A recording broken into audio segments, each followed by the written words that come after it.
Here's the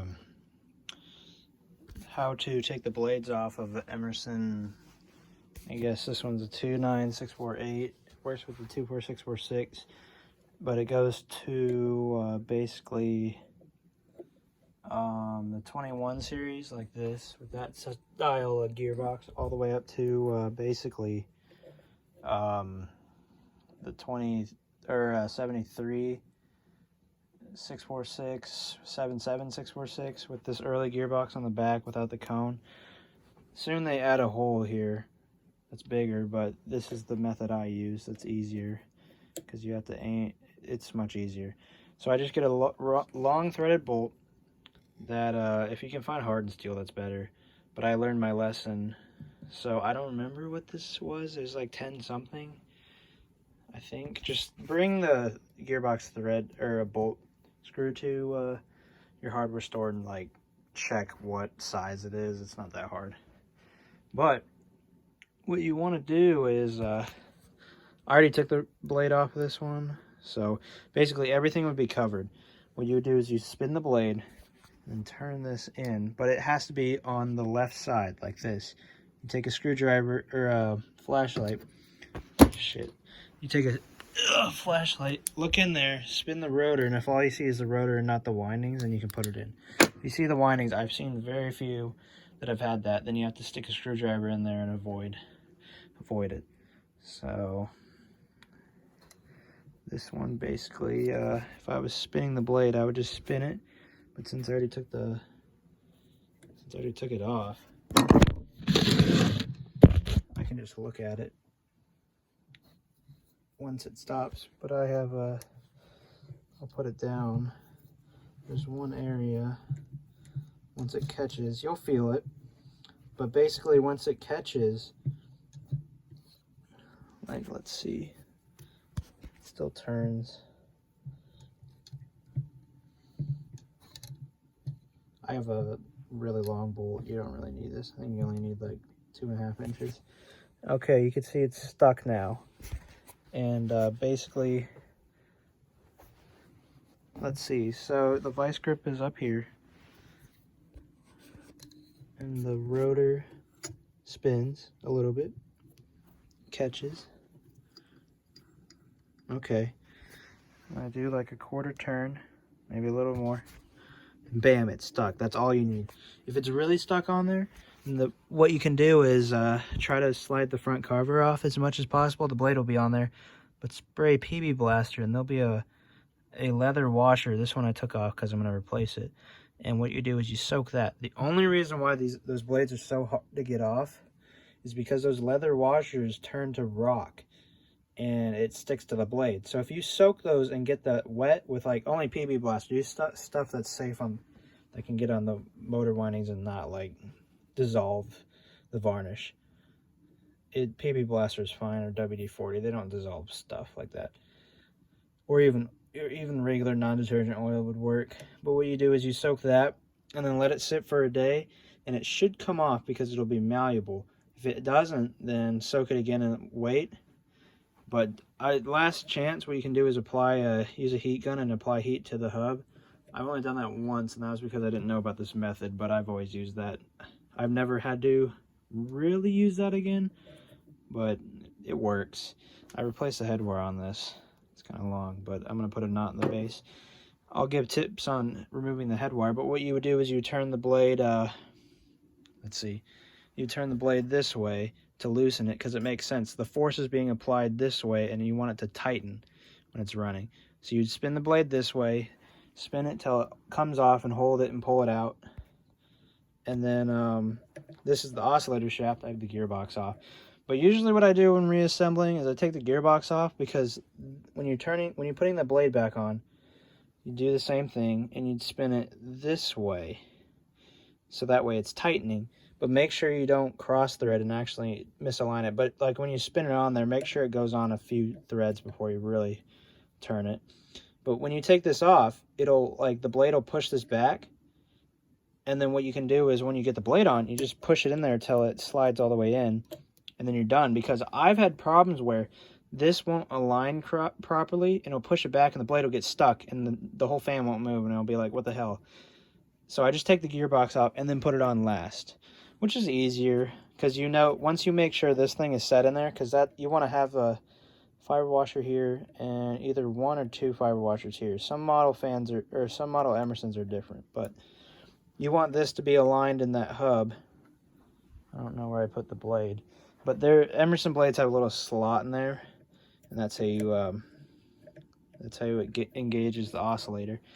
But this nut on here comes off counterclockwise. I can't do it by hand, but it comes off counterclockwise. So basically, once you get that off, you can pull the rotor out. Sometimes it'll be really crusty, but I put some WD-40 and then pull it out. And there'll be a... Dang it, I wish I had my other one apart. There'll be a shaft, and there'll be 2 holes in the front, 2 holes in the back.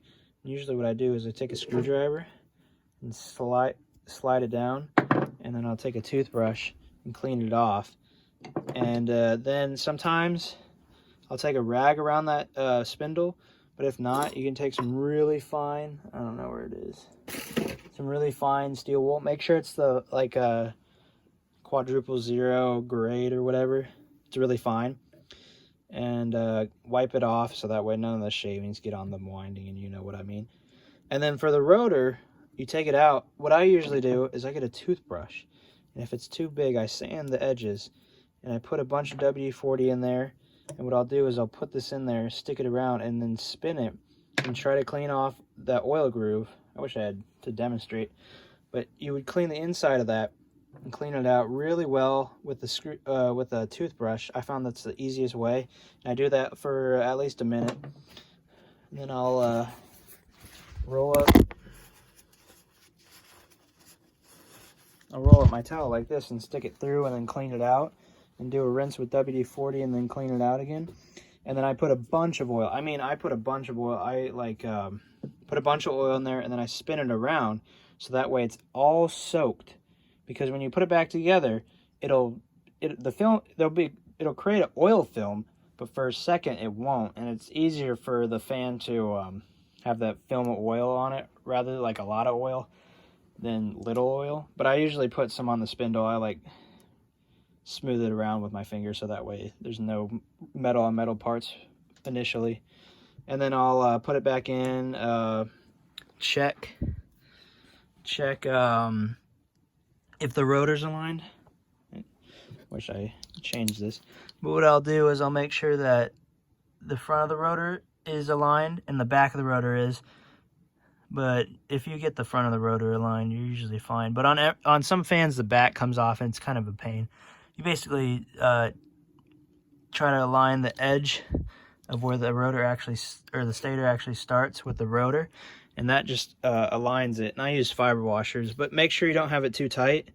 And about like 3/16 of an inch is a good enough in and out play.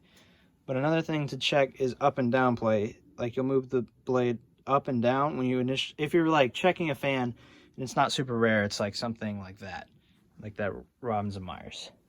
That's not too expensive. I'd probably give $35 if it was really complete. That one, $15. It's missing stuff. But I check up and down play. Fans, a lot of these older fans will have up and down play. Like, I can check this. What you'll do is you'll move the blade up and down. You can't really hear it, but I can hear a little clink. And that means that the bearing is worn, because when you're moving it up, you're moving it to the top position that isn't worn, but the bottom is. You can also check if a fan is worn if you flip the motor upside down, and if it starts really well, like if it's too worn like this where it'll actually rub on the stator, like it'll be really loud. But if it makes that noise, then that means that it's rubbing on the rotor. Or it has a centrifugal start switch that isn't engaging. But that means it's rubbing on the rotor. It seems like it would spin freely, but it's rubbing on the rotor and it won't move. And that means you need to have new bearings machined, sleeve bearings, bronze. It's kind of a pain in the ass, but on some fans it's worth it. But that's That's my tip on these. And then you also want to put some oil on this before you reassemble it. Then you put Lucas red and tacky grease in this and in the gearbox. I put a lot. I fill it up 3/4 way. Clean the gears so they're as clean as this. And then I put a bunch of grease in there. And then I put some oil on the shaft, and then I'll spin it around. And some people only put it on the gears, which is not good.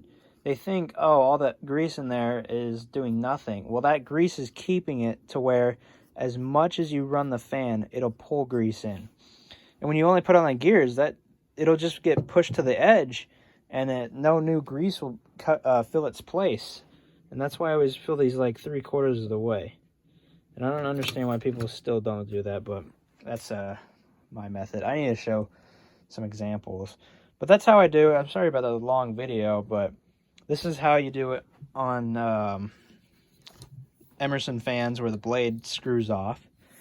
Now, other fans are different. There's a set screw on the blade that you take off, and then if it's stuck, I'll put WD-40 in there, and then I'll what you can do is you can take the front housing off and pull the whole thing out. Hold the rotor and spin the blade, and it should come off because that spinning motion will help pull it off. But that's how you do it on the older Emersons. Now, I don't have one, but on 16 and older, the 16 series, 16666 and older, there's a different method and it's much harder. But at that point, you hope that you know what you're doing before you mess with those fans, because those fans are actually worth a decent amount of money. But on these fans, this is the method I use. You don't want to over tighten this bolt or you'll bend it. And I've had that happen, and it was a pain in the ass. It was I had to drill it out from the outside and pull all the bits through, and it was just it was awful. It was awful. The blade didn't even come off either. I had to redo it, but other than that, that's my method. And you want to clean the also you want to clean the inside of the blade hub too on Emerson's. You got to clean it out really well because that's where the oil goes, and that inside shaft where this goes, you want to clean that out too with the towel. These come off and they're reverse threaded. You turn it counterclockwise to unscrew this brass bearing.